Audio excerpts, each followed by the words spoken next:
ನಾನು ನಿಮ್ಮವನು, ನಿಮ್ಮ ಮನೆಯವನು, ನಿಮ್ಮ ಕಂಬನಿ ಬರೆಸುವ ಮಗನು, ನಿಮ್ಮ ಚಿಂತೆಯ ಮರೆಸುವ ಮಗನು.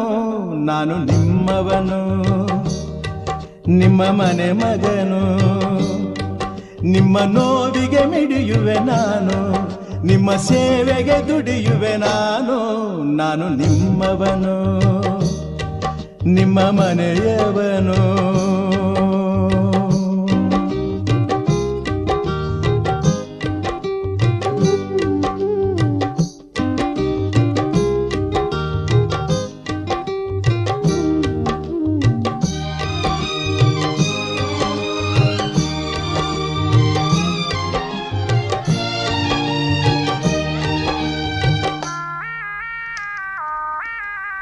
ತಬ್ಬಲಿ ಕರುವಾಗಿ